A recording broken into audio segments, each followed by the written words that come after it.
All right, welcome to the show. It's Coach Koran Godwin, entrepreneur, husband, father, businessman, owner of ballhawgloves.com, Hall of Fame, University of North Florida basketball player. And today I have my co-host, Mr. B. Brian Inge, a guy that I coached with for many years back at Bishop McNamara. Great guy, entrepreneur, consultant, really doing his thing. So, Coach, how you doing today? I'm doing good. It feels like old times. I'm happy to get back on here and talk some hoops and talk some life with you. Definitely. So this show is about life lessons. We're just giving back to the culture, sharing our experiences, so others that follow and even parents and can kind of benefit from this information. What have you been doing since we last coached together? Probably 3 or 4 years ago. Yeah, it's been a while, man. It's been a while. No, since then, I kind of dove head on into the events piece, and I was still doing the AAU stuff. At the time with the DC Blue Devils, we were on the UA Association. But since then, I kind of wanted to start growing my business. And as I've gotten older and become more successful in things that I've wanted to do personally, I think my focus has kind of shifted to how I can continue to give back. Nationally, we're in coaching in that fraternity, so we want to give back. We want to see others do well. But I've kind of dove more to that. I've been doing a lot of seminars, giving back business, learning and knowledge building, business seminars, sports management focus, stuff like that, and continue doing like the events, helping kids get in school. But recently, I've tried to grow my consulting business. I've got a few things I work on to help some entities grow and use my expertise and skills that I've developed over the last 10, 15 years. So it's been fun. It's been fun for sure. I'll say that. But how about you? What have you been up to? Well, it's always evolution, and like yourself, man. I have a life dedicated to building young men, especially of our community. Over, I would say, 5 to 10 million in scholarships. And by the age of 40, now 42, I'm looking back on it, and I'm just continuing to just fight forward, man, and try to push the culture forward, giving back to that next generation. I'm enjoying watching you because I know it's always an evolution, especially now because you're actually growing up in social media. So I get, right. I get to kind of watch, and everything you're doing, man. So it's great that you're helping these young men out. So let's kick off the show like this, man. You and I are both coaches, Christian men. Give me 2 things. Give me a Bible verse that inspires you, and also a hip hop lyric of the culture that kind of inspires you, either now or coming up. Absolutely. First, before I give you those 2 things, I'll say where they came from. For me, growing up, I played with a lot of great players. I was a decent player, not super talented, but really work myself into a really good player. But growing up, I didn't have like coaches like you or myself where I could get in the gym and put that extra work in. I didn't know what needed to be done. I just knew I wanted to be good, and I would do whatever it took to be good. But with that, not being one of those highly ranked blue chip players, it's a lot of frustration that comes with it. You feel like you're never getting your chance. Don't give you your credit. No one sees the work you're putting in. So something I use like music and also the Bible to kind of keep me grounded, keep me motivated, keep me encouraged. So the first is my Bible verse, and I have it right here. It's actually tattooed on me. It's Jeremiah 20:11, and I'm going to be reading from the New International Version. And it says, "But the Lord is with me like a mighty warrior, so my prosecutors will stumble and will not prevail. They will fail and be thoroughly disgraced. Their dishonor will never be forgotten." And that was something that I got tattooed. That was my first tattoo, actually. I was in high school. As you know, I went to Bishop McNamara for 2 years, left, went to National Christian, where I was able to play with some future pros. Won't do any name dropping. People can kind of do their research, see who's on that team. No, go ahead. Go ahead and name drop, man. This is the international platform, bro. So very true. You got it. The people that may not know the area, a lot of people. Absolutely. The first probably being Kevin Durant. Won't go into too much detail about him. You guys know about him. But Chris Matthews, probably one of my best friends, also known as a lethal shooter. We have got a few guys who ended up being coaches. Chris Cole, who's the assistant coach at Bryant University, they're having a tremendous season. Wonder why? He's doing a great job there. We also had a few guys who played professionally. Durant, Washington, he was in Virginia Tech and playing professionally. Still to this day at 35 overseas, plays NBA ball. Patrick Ewing Jr. And Jesse Sapp, who went to Georgetown as well, played professionally, and he's actually transitioned to mentoring in music. He manages the rapper Dave East.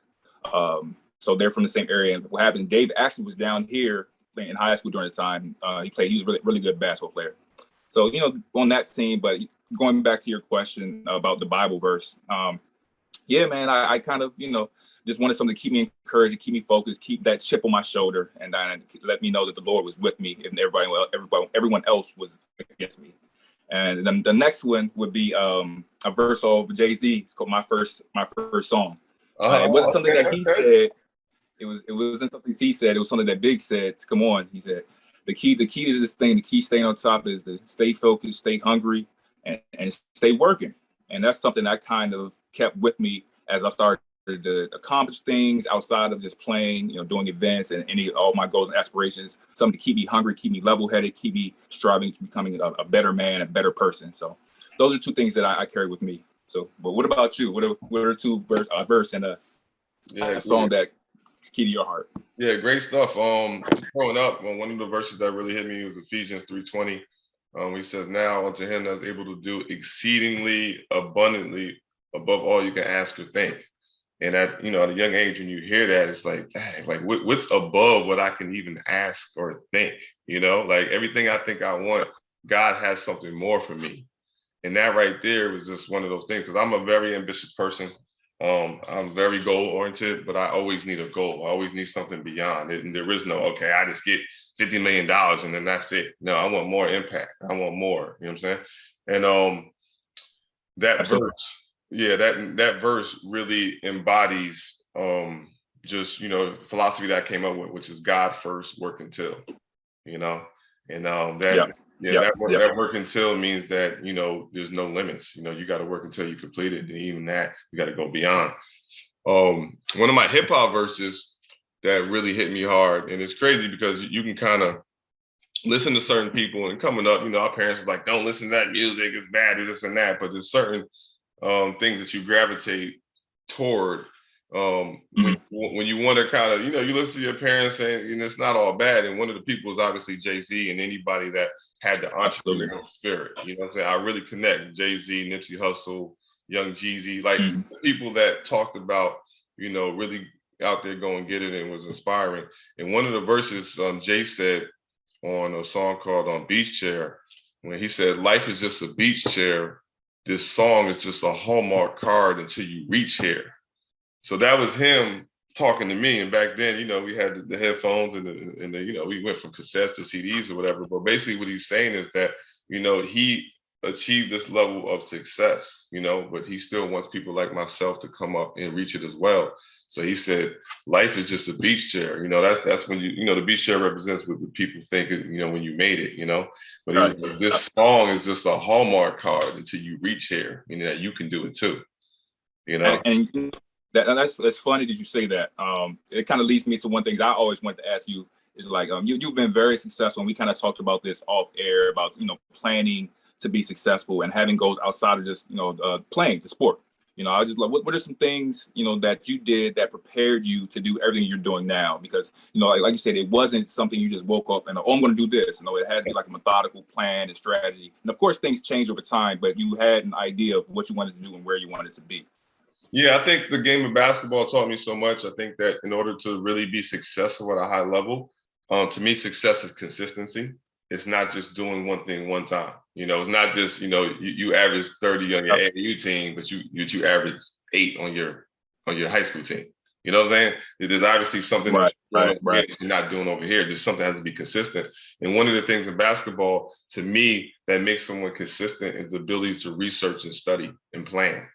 All right. So in my book, shameless plug, everyone hates a ball hawk, but they all love a score. I talk about the locker room view. So I'll talk about when you go into the locker room, you have to visualize success. So that's a part of visualization, right? So that's how I learned visualization, because I had to see myself in different positions. When coach calls power and, the point guard comes around that screen and I got to fill that spot, I got to be open to shoot. I have to see these things. I got to see so-and-so shooting the ball, me getting the rebound or play. So the visualization. The other thing is, studying, being a student of the game. I think that, we're in a culture right now where people try to say that you don't need school, right? say that you don't need education, like you don't need that. And obviously you don't need that to make money, of course. But what people don't realize is the lesson in what school teaches you is how to become studious and to become a student, right? Once you Absolutely. become a student, and it's funny because a lot of people that don't go to school, whatever, they'll be teaching stuff, like they had to become a student of something, get the information in order to teach it to you. And now you become the student. So for me, being a student of the game of basketball meant those hundreds of tapes right now that I still got them to this day. My wife wants me to throw them out because like, what are these tapes doing here of Michael Jordan and his playoff games and his regular games and me studying his footwork and studying, where he's pulling up from, his mid-range shot, that translates into life now. Because with me, if I see anything, I can duplicate it. You can show me a TV show right now. I can take that TV show, break it down, and then produce it for you. Yeah, like not too long ago, a buddy of mine, Stephen Bardo, former NBA player, flying Illini. He came to me. He's like, "Coach, I see what you're doing. You're doing a great job branding yourself. You have a business, around basketball. It's not just, training. You know what I'm saying? Obviously, you have sports equipment, ball, gloves, all that." He was like, I'm into sports broadcasting. I'm in a box. What can I do to brand myself? And I was like, I don't know. So you live in Chicago. What's Chicago known for? It's known for food and gangsters. You're not a gangster, so let's do a food show. It was just that simple, right? But being a student and that was a good show too. I used to tune in. I used to tune in. That was a good one. I appreciate it. Being a student of the game, I was able to research the industry and get some information, and bam, now I was a television producer of a webisode. What I'm saying, that did pretty well, over 100,000 views in its first episode. So, what are some of the ways what are some of the things that you learned from the game of basketball? B, you there? Well, I lost that last thing you said, but yeah, I'm here. Can you hear me? Yes, I got you. Okay, yeah. No, I totally agree. I mean, I think playing is key, and like everything you said, you said one thing about if you see something, you're sure you can duplicate it and add your touch to it to make it even better. And I think I was the same way. Growing up, we learned that through skill development. A trainer or a coach will show us something, they'll demonstrate it, we'll do it, we'll mess up, we'll do it again, we'll mess up until we get it. And I kind of took those things and it took that to as a professional. There's certain things I wanted to learn. One thing for sure, I wanted to be a great. The first thing I wanted to do was be a great basketball trainer, and if I had to do that, I had to learn. I had to watch certain people. I had to figure out what my philosophy was, and I have through trial and error. The next thing I had to do, when doing events and stuff like that, I wanted to figure out who is doing events, how are they doing this, why are events so important, why are some more successful than others, what's the key thing, and what does the consumer want, and who are my consumers, like how can I get them to trust me, because that's key. How can I provide them a service? So all those things, doing research, figuring out, so doing analysis, and also working as a consultant, that stuff is drilled into your head, and going to school, getting my master's degree, having internships with different firms, kind of prepared me to do everything I'm doing now. So totally agree, man. Like planning is key. I honestly wish, and we had this conversation before, I wish I would have started planning earlier. I had a late start to kind of planning things out, but luckily I had some great mentors around me, and I had the hands of God on me, who had a mission for my purpose. So I'm thankful for that. But definitely, planning earlier can alleviate some of the complications that may come about later on in life. Yeah, and I think basketball also lets you get through and allows you to figure stuff out. I remember time in practice when one of the first drills you do in college is that shell drill, right? And it'll be you'll have two guys and it'll be 3-on-2. So obviously you're at a disadvantage. So if you and I are on defense, we got to talk. And I never forget. One time they kept scoring on us and I couldn't get out because you got to get a stop. And coach is like, do something. I don't care what you do. Figure it out. You know what I'm saying? And that lesson always struck, man. But one of the things I want to talk about you and I like about yourself, I moved here, obviously, I went from Jersey, Buffalo, played ball there, went down to North Florida, played ball there, spent 10 years in Florida, and I moved up here, right? And I remember coming to Bishop McNamara, and I think it was my second or third year. And so for some reason I went to what was then it's as the Athletic Republic now, but then it was, I think it was Run a Shoe. I forgot what his name was. I went in Yeah. there, and that was after the summer when we had won the championship, Bishop McNamara. And I think you were in the crowd. You may have saw some games that summer, yada yada yada. So you were familiar with me, but I wasn't yet familiar with you yet. Because I guess you were just coming back home. You were just getting started. Yeah. You were training. So I remember walking up in the gym, and I go to the gate, and you said, "What's up?" And then you came over, and you embraced, right?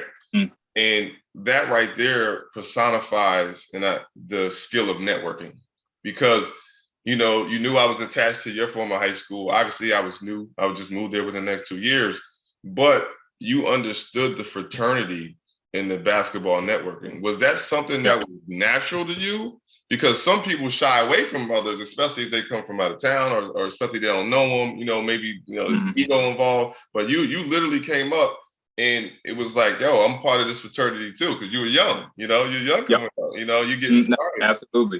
So is that something innate in you, or is that something you learned just being out networking?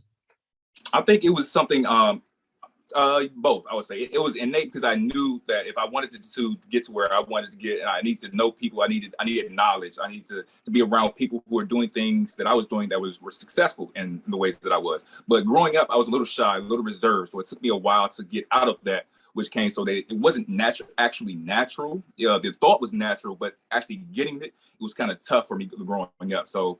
But I knew what I wanted to do, so I was like, you know what, I gotta get out of my comfort zone and start introducing myself. So yeah, definitely. Like when I met you, it was like, oh, he coaches at McNamara. I like the things he's doing. I've been to a few games. I could see that the guy is kind of related to you, and I was like, all right, well, let me just introduce myself. Like, he's at McNamara. Like, I have a good relationship still with Coach Keith Line, the players there, the administration there. I just don't know him. Let me just go talk to him. Like, he seems like a cool guy.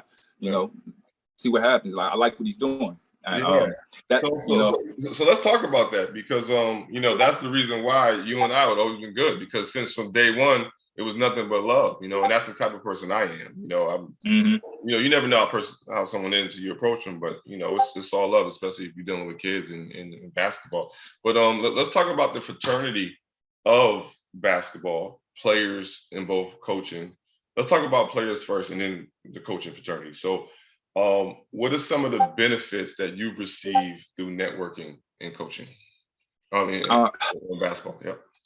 Everything. I was actually thinking about this recently, like looking at like where I am and where I started. I'm like, wow, of course, there's still places I want to go, but I'm like, dang, like I'm actually here. Like I used to dream about being where I am right now, So I think,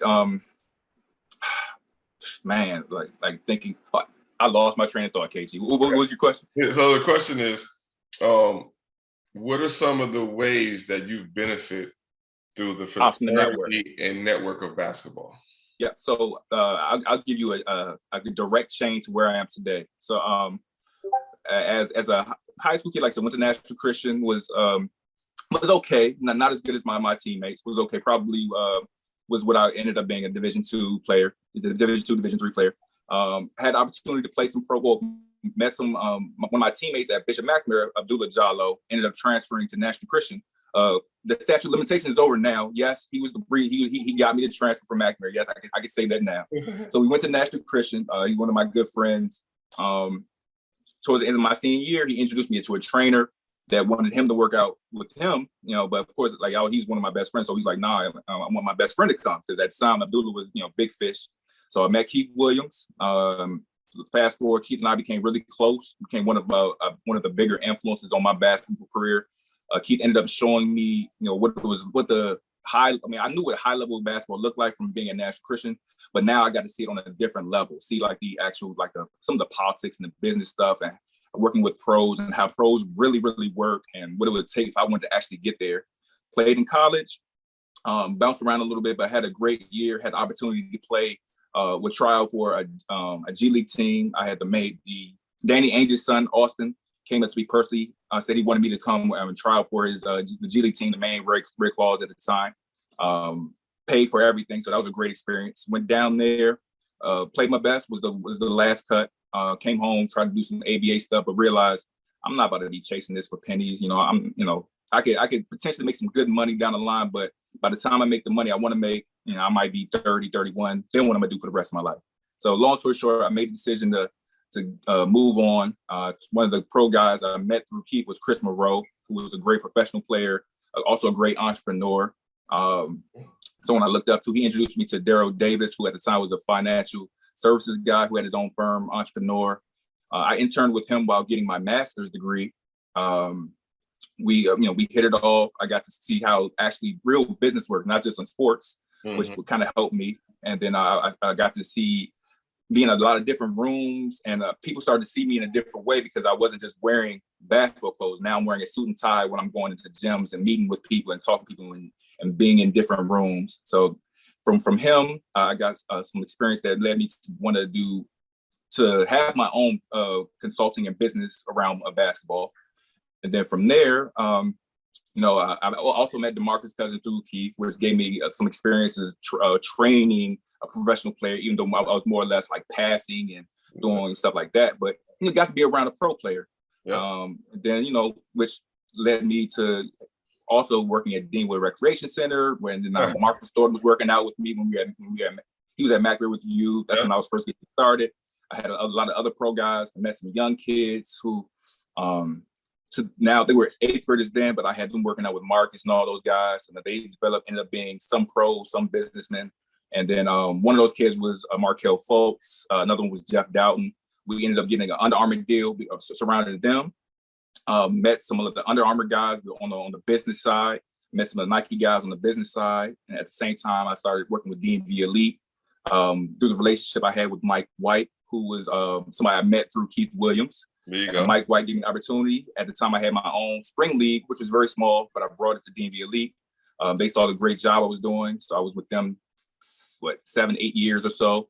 Grew that platform to where they are now, one of the regional hubs. I'll pat myself on the back. I was able to run some other major grassroots operators out of the area and make a claim. From there, left DMV Elite. But during that time, I was, during COVID hit, training some guys. A kid wanted to come by and work out, who was really good. His dad happened to be close to some guys at the St. James. I happened to be close to one of the directors there, and I got an opportunity to work with them. And from there, some other opportunities have come up that aren't materialized yet. But So let me stop you right there, because the consistent theme I'm seeing, and a prospective basketball player may be watching this and saying, okay, they already heard you say that you weren't the best basketball player, but yet they're hearing you talk about all the things that you did through basketball, right? Yeah, exactly. But there has to be, like, what's the common thread? Is it the skill of networking? Obviously, you had the skill, right? But it sounds like people like you. Right? Yeah, absolutely. Relatable, likable, and people know you for doing good things. Being a good person. So let's reverse engineer that. What type of teammate were you? I was a really good teammate. I was the one, keeping guys encouraged, keeping guys going. Like, I wasn't a scorer, so I was the guy, hustling around defense, hitting open shots. But all of my teammates who were really, really good respected me because they would see me work. They knew how much I loved the game.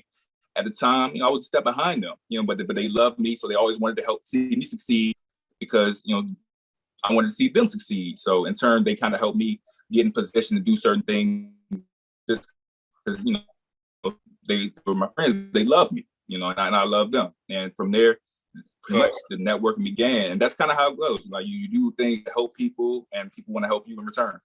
Yep. And I think the lesson that comes out of this is that being a good teammate is very important. And I think it's people don't put a high value on that because they think it's all about getting buckets, all about scoring, but they don't understand that. And this is what I always preach: the network of basketball. Whenever you meet one person, you can multiply him by at least 4.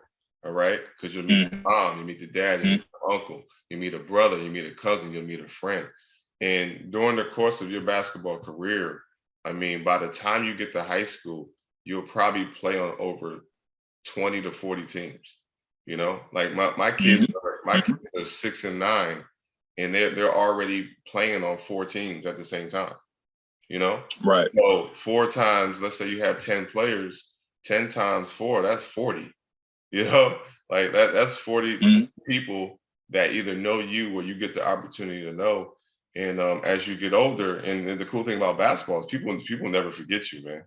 Like they Nope. never like there's not a person that I played with or against that couldn't have a conversation with me, or even if I don't know what they look like now, jog my memory. Like, you remember back in the day, Roselle Rec or whatever? And you're like, oh yeah, I remember something out. So I think that it's so important that in embracing this network, we are good people not only to our teammates but to our coaches. And now I want to transition. Coaches, teammates. Yeah. And even coaches, man. I think a lot of people sometimes, people think, and a lot of parents think this too. Like, just because my kid isn't playing, that coach hates my kid, right? Or he doesn't like my kid, right? Like, we hear that all the time. But sometimes it's just a Mhm. situation. Like, you can be a great player. Let's say we have Adam, and he's a great Division II player, but he just happens to play behind a great Division I player. You, as good Mhm. as Adam is, and if that other player wasn't there, he probably averaged 15 points a game. But guess what? The other player is there, so the coach has decisions to make. But a lot of times, I think that we mess up our relationships, especially with a coach. And the coach, I mean, sometimes he has more influence than even the pastors in the community, because the coach, I mean, there's thousands of kids that come through these high schools. You know what I'm saying? And I remember talking to a kid, not too long ago, and he was in the music industry, and we had a conversation, and he didn't know I knew people in that industry. It's because I'm a coach. Like our Right. basketball players become professionals, so there's literally Right. a Right. point of contact. Like, you go to any coach in America, and let's say he's coaching 20 years, he's actually known by thousands of people, coached thousands of people, and I guarantee you, if Yep. you ask him, you know, I want to go in this direction, he's going to know a former player, somebody that does that. You know. I'll give you how that correlates to actual life, but that some of these kids can relate to. I mean, especially some of these kids that are really, really good. Right now, a lot of kids are getting publicity with social media, the content age, and technology has made things so much more accessible. And a lot of these kids grow up thinking they're stars early on, so they come entitled. They have their own persona, good or bad. The people Yeah. behind them are boosting them up, which parents and coaches should give them confidence, but that confidence sometimes it comes to a detriment to other parts of their life. You're more than a basketball player. So I've seen kids who they'll I won't say they'll disrespect the coach or disrespect their teammates, but when things aren't going the way they want them to go, the other side of their mentality shows that have been groomed by the people behind them. And not necessarily good or bad, not saying that parents or coaches or mentors or trainers or whoever behind them are intentionally making them have bad characteristics, but these are things that happen. And like, as you said, like, coaches know everyone, like players become professionals and that network grows. So I've seen situations where I've had executives in different major shoe brands and NBA and colleges are asking about a kid. And they're like, yeah, well, I remember X amount of time when I heard this kid did this. And I'm like, well, no, that kid's not like that. But it's hard for me to, kind of vouch for you when it's written that, no, I on this day, this coach said, or this person said this, and this. What is this about? Okay, all right, cool, maybe. But on this day, this person said this, and this. And similar to what that person said. So it's kind of like you got to always be aware of how you treat people and how you're also always presenting yourself. Because like I said, with who you meet today is not going to be the last time that person matters to your life. Yeah. They're going to be around. They're going to have an opinion point. And there's going to be a background research done you at some point in your life. And you're going to all that the person time. get wrong all the time. There's always, because what's that called? That's the one word, brand. As a guy that prides himself on marketing and branding, your brand is what people think about you. So like you said, absolutely, people boosted up your head. You're one of the star players. You know what I'm saying? I was probably one of the leading scorers on every team I ever played on, right? You don't talk to people. You disrespect people. You disrespect coaches. You're hard to deal with. This is part of your brand in life. And sooner or later, the basketball is going to start bouncing one day. Yep. And you're going to have to pick up the phone and be able to make things happen, because in life, that's how God blesses you. It comes through people. All right. Somebody gives you an opportunity, So I don't think that people are intentionally making that player, a bad person or having Totally a agree. character defect. I think it's just the perspective of the people around you. So for me, Yep. I've been, training for 20 years now, right? My thing is more about utilizing the game of basketball for you to become successful. I don't even think about the NBA. The NBA is not a thought. Hmm. And the reason why it's not a thought is because I've trained NBA players and I got to see what's on the other side of that. I got to see the holes and the things that were missing with, like you Yep. said, some of the people around you not plugging those holes, being a good person, being a good network, understanding, business acumen, understanding, Hmm. that school is an opportunity for you to actually learn something, not for you to just get past school to go to this next level. Yep. And because I've seen that other side and seen the troubles and seen people that were financially like, defunct even when they're playing. like let's think about that. People always say, oh, 2 to 3 years after they finish playing, they're broke. No. Some of these people broke while they're playing because they owe so much, Hmm. and a Yep. lot of Yep. that. And they don't have good money management skills. Exactly, because in order to have good money management skills, you got to be a student, and you got to talk to people. You Hmm. got to have mentorship. You got to be Absolutely. coachable, right? So what you said was very, very profound. And for me, man, like the conversations that I have with my kids, especially when they go from high school to college, like we no longer talk about basketball. All right. Because Hmm. my Yep. whole thing is to get you a free education where you can actually change your family tree. If you end up going pro one day, awesome, great, good for you. But at the end of the day, I want you to be informed and educated so that you can not only do for yourself, but for other people. Because as you know, I mean, just imagine somebody telling you your granddad went to Harvard. Like, do you know what that would have did to you coming up? Just knowing that, Yeah. Yeah. you know what Exactly. I'm saying? Exactly. Like it would change your mindset. Like I can't get a C, you know what I'm saying? Because my lineage Hmm. and my granddad went to Harvard. So I'm gonna at least go to Harvard. I'm gonna go to Yale. I'm gonna get my education. I'm gonna be on point. So I know that about Yeah. I the can't make it look bad. yeah. So the I love it when the conversation progresses, and even the texts I get from my college guys, man, you're not talking about no basketball. You know, I literally had one of my guys during the season. He's asking me, Coach, what about NFTs? You know what I'm saying? What about this Exactly. cryptocurrency? Exactly. You know what I'm saying? What about that? Because he's seeing what I'm doing. You know what I'm saying? I'm not just talking about it. You know what I'm saying? I'm living it. Like, business, entrepreneurship. Like, this is what I do. And he's like, Coach, I want to be Yep. able to, they say you can get to the bag or whatever, but I want to be able to graduate and be in a good situation too, so I can live my life and do what I have to do. So let's talk about that, the evolution of your relationships with the people that you mentor, because obviously you may have came in as a skills trainer, but really it's about the mentorship. So talk about some of those Yep. conversations and your goals with the guys you work with. Oh, oh, yeah. I mean, early on, I mean, once I kind of realized that basketball wasn't going to work out for me as a professional, my mind shifted to like, what am I going to do to help myself be successful? Like, I've got a lot of ground to cover. And once I realized that I was going to be able to cover that ground and I was mentoring kids, training kids, the first thing I kind of like instill in their head that, there's more to life than basketball. You like you said, use basketball to get what you want. Like, and some guys, I would tell them early on, what it is that you really want. They would say, well, I want to be a pro basketball player. But why do you want to be a pro basketball player? Think about the why. Most of them is to live a life of luxury or be comfortable, to take care of their family. Like, okay, so that's what you want. So how can you get there? How can you use basketball as a tool? What if basketball wasn't there? Well, how could you how could you still live the life you want to live without basketball? So a lot of the guys and women, females that have come underneath me have made me proud. A lot of them have like kind of grown with me. The ones who started early on, they had the opportunity to see me like take my lumps and go from a guy who was working a few jobs, coaching and getting his masters and training, trying to get it going to where I am now. Yeah. So like some of those guys, like for instance, I'll name drop a few.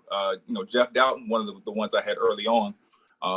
As he started to grow and progress as a player, and in college and stuff like that, he would always come home. And whenever I had my AU events or tournaments or leagues or whatever, he would be there. And at first I'm like, oh, that's cool. He's come around to show love. I respect that. Yeah. Then I realized he's not coming around to show me love. He's watching me. I'm like, Yeah. okay, all right, cool. And so then some other ones, they watched what I did. And one who really makes me proud, his name is Nigel Stewart, went to Gonzaga. was a really good player. He made the decision, you know what? He went to prep school, had an opportunity to play for Navy. You know what? I'm going to Morehouse. You know, I know what I want to do after basketball. I see what you did. Like, you changed my life. I want to do things like that. Fast forward, I'm sitting in his class talking about cryptocurrencies. He's teaching me. I got my pen. I'm writing. I'm like, okay. And then he put some strategies together. He's made me money.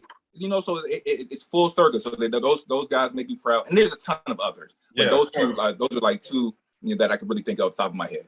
Yeah, man. And one of the things you said is that they're always watching. And that's one of the things that I learned. Like, for instance, in college, you know, you always have a staff, right? So at the University of North Florida, Coach Kilcullen had a gentleman that was a multimillionaire that played at Virginia Tech, I believe, played football. But for whatever reason, he had a relationship with him. And he was like a special assistant. He would just be around just to encourage us. But we all knew what he did. He owned like over 30 Outbacks, all of the our team meals are always at Outback, right? And it was the power of exposure. All right. You talk about our staff at Bishop McNamara, all right, Coach Marty Keefline, great guy. He really great guy.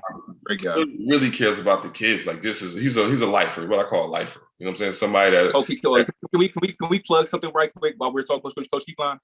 Great guy, great basketball coach. Coach Keefline gets a lot of flack for some stuff that's out of his control. One of the most genuine human beings I've ever met, and one of the best basketball minds I've been around. And he gives people a chance, he gives people opportunity. And I just wanted to put that in there because he's a great guy and he deserves everything that's occurring right now at Bishop McNamara. Oh man, he's unbelievable. I mean, you could just tell that by all the benches. We'll have like sometimes 20 guys, you know, because he just can't cut them. You know what I'm saying? He's like, oh man, like he really cares about these kids. Like, be like, look, you're not gonna get any playing time, but if you want this uniform and you want to be around this environment, let's do it.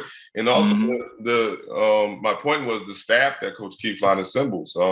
Like myself, you know, business, entrepreneur, skills trainer, yourself, you coming in, Jay Moore, professional, you know, he's coming in with all type of suits. Like some of these kids don't have fathers, all right? Coach Darryl Hall, right. He's coming in from work with a suit on, you know, being very professional, managing properties. Like kids see that type of thing.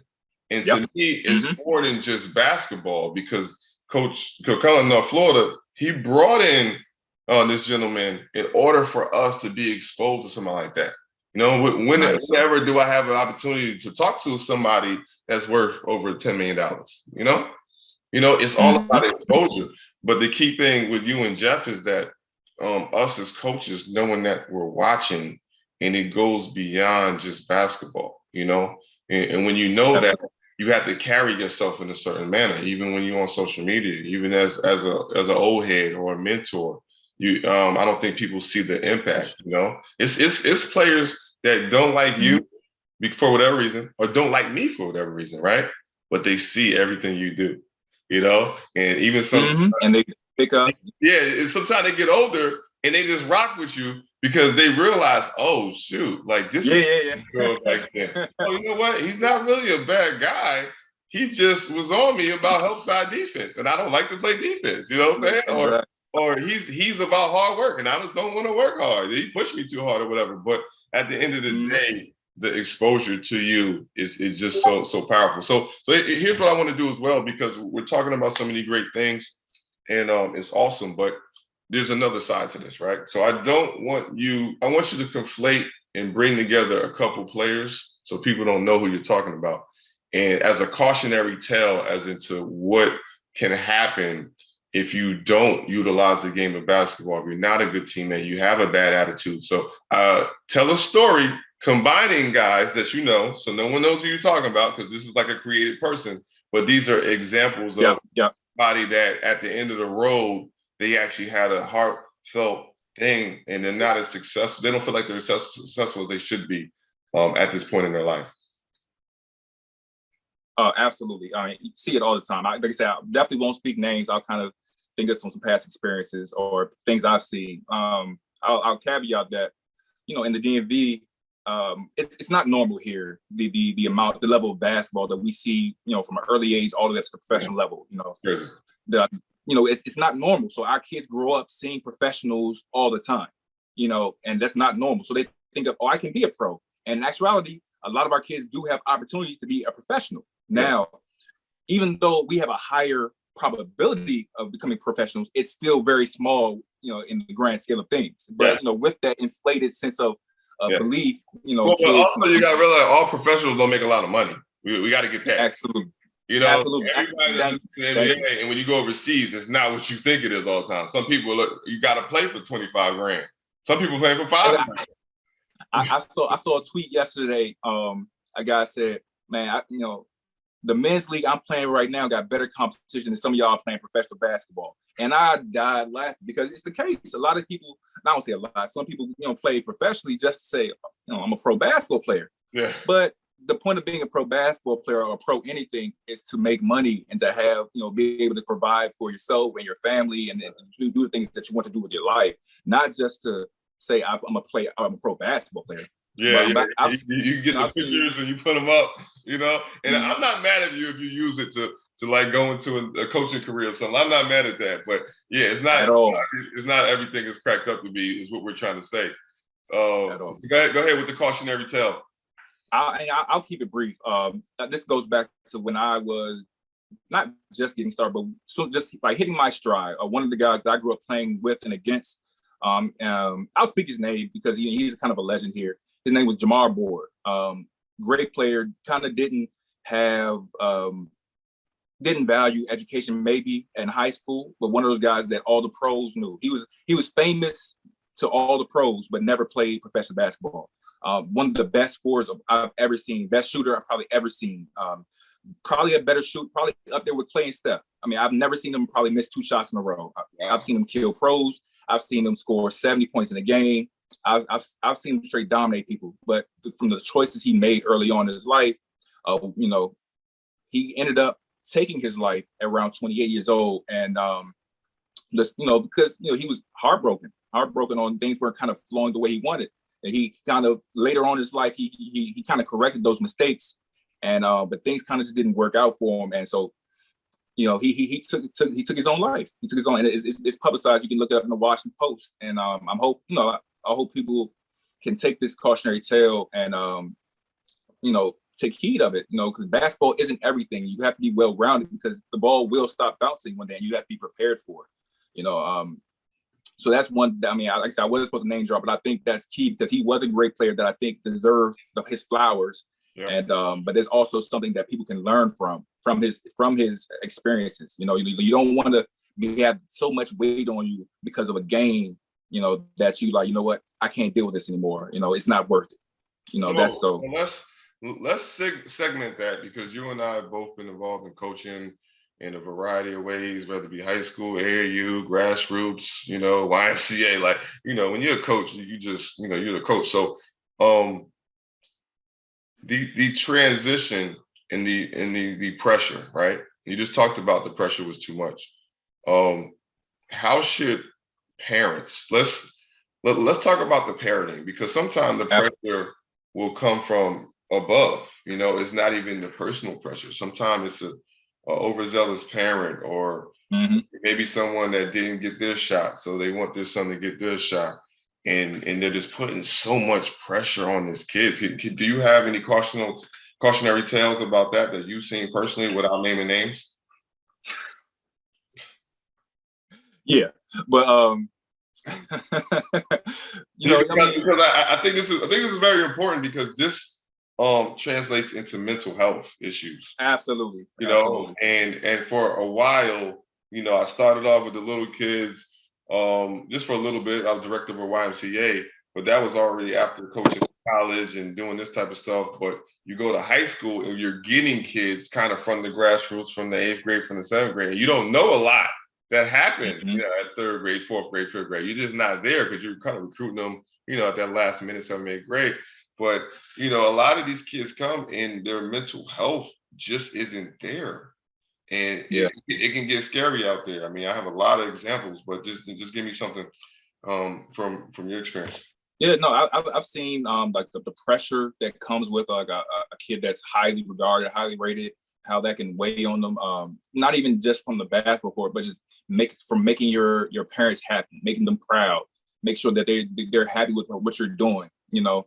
And it takes away from the joy and the pureness that the game is supposed to give you. At the end of the day, it's just a game. So I've seen players who have succumbed from the pressure from the parents have put on you, where they may not make it to their full potential, or maybe they just, I don't want to play this sport anymore, or where it kind of rolls over into their personal life, where they, they end up having addiction problems, or maybe they say, I don't want to go to school anymore, and this and that. But one thing I have seen, and as far as parents with highly regarded kids or kids that are really good, and I want your insight on this. It seems to me, just from I haven't done any real research, but from my perspective, from things I've seen, it seems that for kids who have parents that have played at that very, very high level, being professional or maybe a high level or coaches, their kids seem to develop better, and because they don't have that pressure, like their parents kind of understand what's going on, and they don't want their kids to feel that, they want to develop. But the parents who maybe did not play at that super high level, who really wanted bad for their child, really they wanted bad for themselves, but they kind of put that pressure on their kids, and it's bad. It looks bad. The kids feel bad because, as you know, as a coach and trainer, and you have these relationships, and the players talk to you about what's going on, and they'll say certain things. You're like, okay, I know where that's coming from, but that's not your kid. So you can't go to the parent like, hey, you should do this, or I think this. It's a very delicate situation. So what are your thoughts on that? And what do you think are some ways that, parents can potentially ease the burden or make things easier for their kids?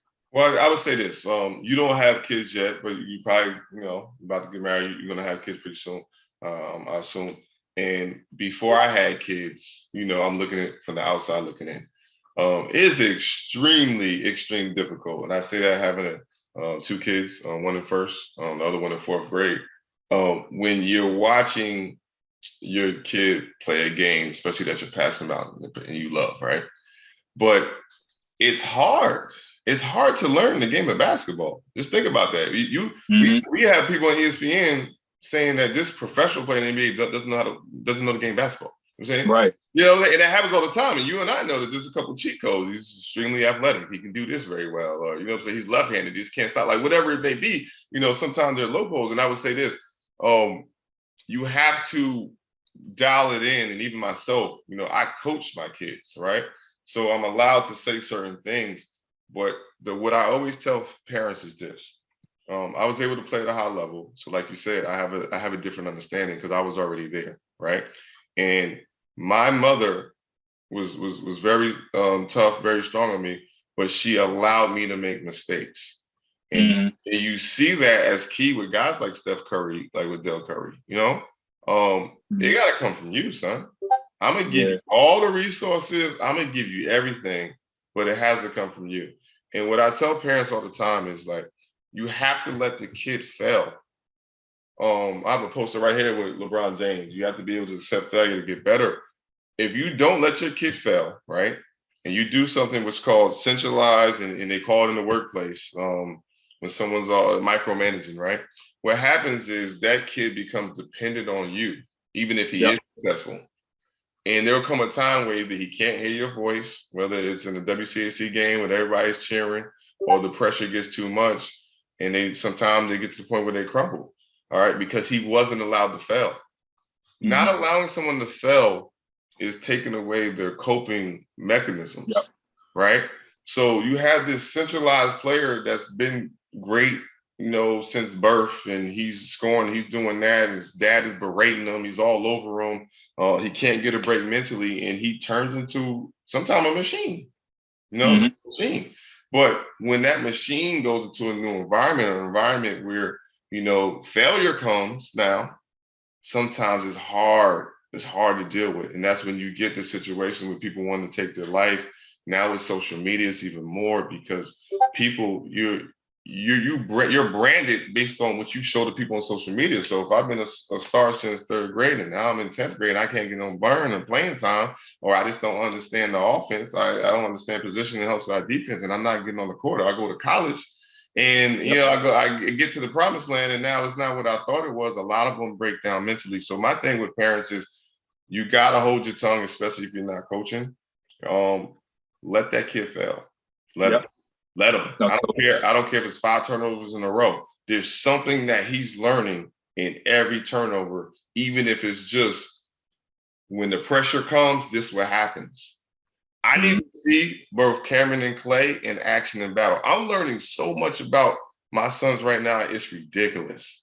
For instance, Cameron, oldest son, he's in 4th grade. He's 9 years old, right? A lot of kids have problems with focus.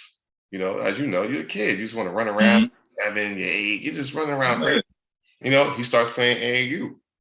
They're having like high school basketball practices, where it's not just, you know, just dribble with your left hand and do that. No, we're not doing that. We're doing 3-man weave. You know what I'm saying? We're doing situations where it's like 3-on-2, 2-on-1. Like we're doing that. And I watched his brain just explode because he's in this environment where it's like, oh shoot, I gotta pick this stuff up. I can't teach him 3-man weave. You know what I'm saying? I can train you, but I don't have 10 players on the court. You know, I can't simulate that for you, you know? So he's out there doing it, and it locked them in on a level that I had never seen before. No, that's so true, KG. That's so true. You know, no, I'll let you finish. My bad. Yeah. So at the age of 9, if it wasn't for sports, or let's say I berated him at 7 and 8, he didn't want to play no more, I wouldn't get the opportunity to even parent my own son and to see what we need to work on, to see him in these pressure situations. My son Clay, you know what I'm saying, he's a kid, he's confident, but he needs a boost sometimes, you know. You know, the limiting beliefs sometimes, oh, I don't know if I can do that, da da da da. Well, the game of basketball the other day, he came to me and I'm just letting him rock. You know what I'm saying? I'm trying not to be that overbearing dad and like, you didn't do this, you didn't do that. So he's 6 years old. I got him playing with 2nd and 3rd graders. He's in 1st grade, right? He's bringing the ball up. He passed. It's good with me because I just want him to learn. So he came to me and said, Dad, I haven't scored yet. He was like, what's going on? I was like, you haven't shot the ball yet, Clay. He's like, well, how do I do that? I said, well, you got to get in what I call shooting position. I got to talk to his language. I can't go to the wing, go to the baseline, right? Like, they don't know that. I'm teaching them that, but I don't even want him to go to the wing. He can't shoot from the wing. He's 6. You know what I'm saying? Right. So I had to make something up. Shooting positions. Right here in the elbow. I know he can hit a shot from there. I know he can hit a shot from the short corner. I said, we drew it out. These are the places that I want you to go, Clay. All right? So when you pass the ball, just run to one of these spots. See it open? Next game came. Cameron had his career high the other day. He had 10 points in the game. He had a couple threes. Clay came out. He hit a free throw and had 5 points. Man, nice. It was the greatest thing in the world because you saw his confidence grow. He jumped into my arms because he went to those spots and he went 2 for 3. You know what I'm saying? And made a shot at the buzzer. So I would say to parents, other parents, you have to understand what you're trying to get out of this. And if you turn your kid off, you berate him too much, there's going to be mental health issues. And there's going to be an issue with you and him in your relationship, which is I've seen 1,000 times, man. Oh, so that's the saddest part. Go ahead. The one thing I saw, I'm seeing from the story that you're talking about that kind of relates to, can relate to everyone, is that you provided a platform for not just your kid, for all the kids, and let them explore themselves. You gave them basic instruction, like a format. This is the format. This is the canvas. Do you, right? So they did them. Then he came back to you. You gave them the freedom to explore. And they said, this ain't quite right. Dad, what's going on? Why I can't figure it out? Okay, you can't figure it out. Now I can help you. But you gave them the opportunity to go out there, explore, and fail. So not necessarily failing, but explore. Yep. Couldn't figure it out. All right, I got to get, who figures this out? Dad know this. I'm going to Dad. Dad, I can't figure this out. Can you help me? Absolutely, I can help you, but you got to give them that freedom to kind of explore. But no, use the word fail. We don't use the word fail. We do 8th place trophies now. We don't even give F's anymore. Like, you know what I'm saying? You get upside down smiley face. Right. Failed, and it's okay. That's how humans learn. Okay. God designed us to learn through failure. That's how we learn. That's how you learn. Let the kid fail, man. And I had a real heart-to-heart with a dad. A lot of dads over my career, and I just tell them, man, like, look. There are going to be situations where you see what he should do, right? And in life, you always want to, you know what I'm saying? You know, you're a mom, you're the dad, you want to coddle the kid, you want to make sure they're successful, you want to do everything that's right. Sometimes doing what's right is taking a step back and just asking questions, you know? No, totally. And that's kind of how I've excelled. That's how many others have excelled, just having that freedom to fail. And through that failure, you got to, once you hit the bottom, it's only one way to go. You know, you figure it out. You figure out your own process, what works for you, how you can be successful, and that's how I've been successful. I'm sure that's how you've been successful, and so many others. You know, by failure, you have to figure out a solution, and no one can figure out that solution but you. So the process that goes into figuring it out mentally, like you said, for your son, his brain exploded. It unlocks something. You know, it unlocks. And for me, I know when that light bulb goes off, it's like you said, it's an explosion. I'm like, I have an idea and I can run with it. I can go from idea to implementation like that once once the light bulb goes off. So but I know we only got a few more minutes, KG. One thing I definitely wanted to talk about, we kind of briefly touched on. Well, two things. The first, we were at McNamara last night. That's, home for both of us. McNamara's having a great year right now. One of the better teams they've had over the last 30 years. The last time they won the championship was 1995. And I was going to camp at that time. So what are some things, I took some notes. We were kind of both looking at the game, impressed with what was going on. What were some things that stood out to you about the game last night? Who were some players that you were taking notes?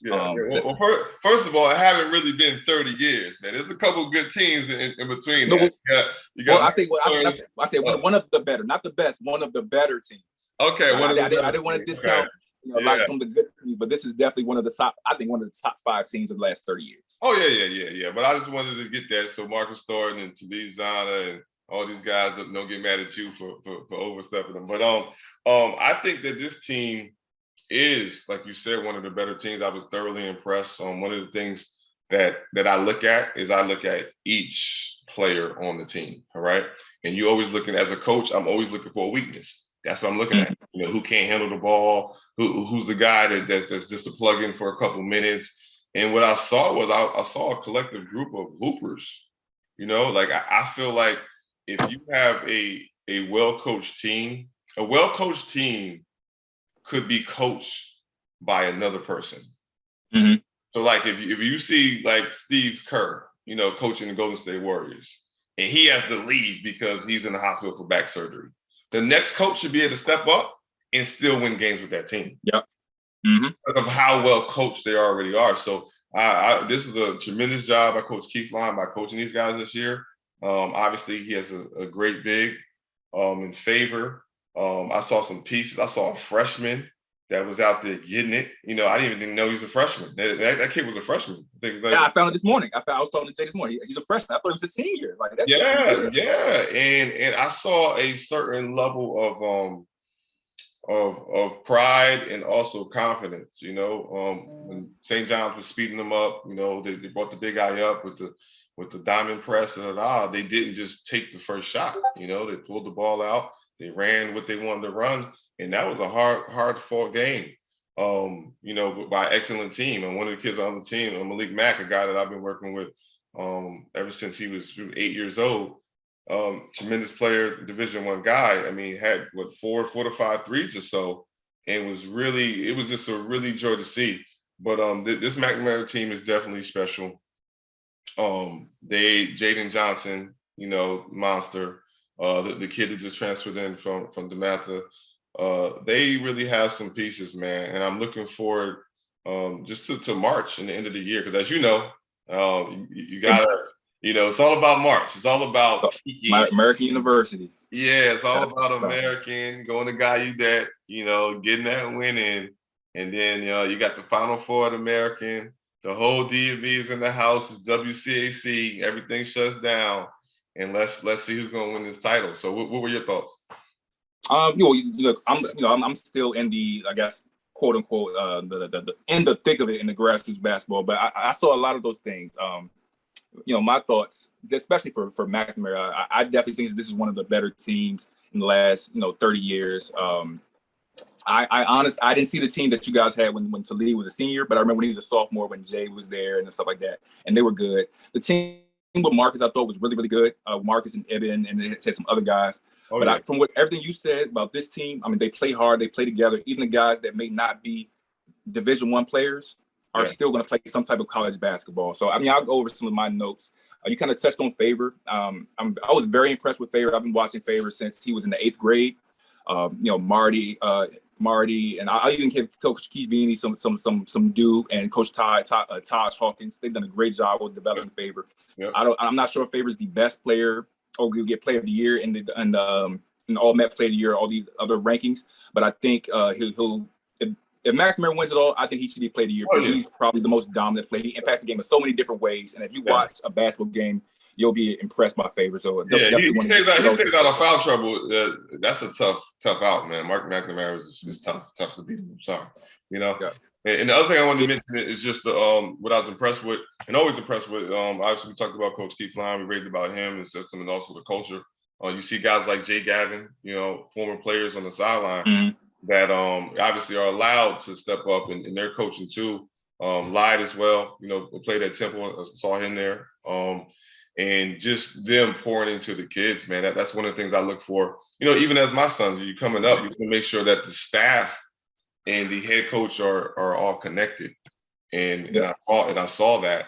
And it's you got some homegrown guys and guys that have been through the trenches there at McNamara that are now giving back, man. So it's been a great year so far, and I'm looking forward to this finale. Great year in WCAC, and just briefly, I'll go over some notes because I've got friends on both sides, some great guys, great teams, great players. I mean, like you touched on Malik Mack. I think he was hurt last year, but he's definitely been emerging. College coaches should definitely keep track of him. I had a few coaches reach out to me last night. I'm sure they reached out to you as well. I think probably one of the better guards in that 2024 class, 2023. And also, I would say one of the smartest kids that I ever had, 4.3 GPA, which means he can go to Harvard, he can go to Duke, he can go to Yale, he can go anywhere. Vanderbilt, Notre Dame. Yeah, I would say, Jerry Stackhouse, Tommy Amaker, all you guys, get on this kid. Donnie Freeman. I don't even know how you get a 4.3 GPA. Right, I ain't never seen that. No, Donnie Freeman, he a lot talked about him. He's really good from St. John's, standing 6'8", 6'9", getting a lot better. He's starting to fill out. Nationally renowned player, really good. Shane Lancaster and Christian Watson, they've been holdovers for St. John's for many years. Those two seniors, they developed. I've been in the gym with Shane many times. Christian's played in a lot of my events. He's progressing. I think he's gonna be a great college player. They got great coaches over there, Jamal Hullum, Coach Pat, and his staff. They do a great job. Coach Pat, man, he's a great guy, man. He's another person that did the same thing. When I met you, he came right over with that. It was like, okay, he gets it. He gets the coaching frat, So we got a lot of love for Coach Pat. But the last one on McNamara, we spoke about everyone, but we didn't speak the kid's name, Jeremiah Quigley, that transfer he's talking about. I mean, he's really, really good. One of those guys. It's always guys that emerge. He's one kid that I've heard a lot about. This is my first time seeing him up close and really analyzing game. Very impressed. I think he's gonna be one of those kids that kind of blow up this summer. And I really think that McNamara's on strong footing, not just this year, but in the future. Kudos to those guys like Jay and the rest of those Coach Keith Line, Jay Gavin, and the rest of those guys. They're doing a great job. And I think WCAC, the playoffs are going to be. It's going to be tough. It's a lot of parity. Of course, McNamara is number one right now, but you've always got PVI, DeMatha, Gonzaga, O'Connell, St. John's. Carroll's really, really good. They're growing their program again. Good counsel is strong. Ireton is getting better. Riken, Waterpool is doing a great job there. So there's no nights off. I think this is why everyone talks about the NIBC and how great that is. Man, bring them down here to WCAC. I mean, because the talent overall and the level of coaching is second to none.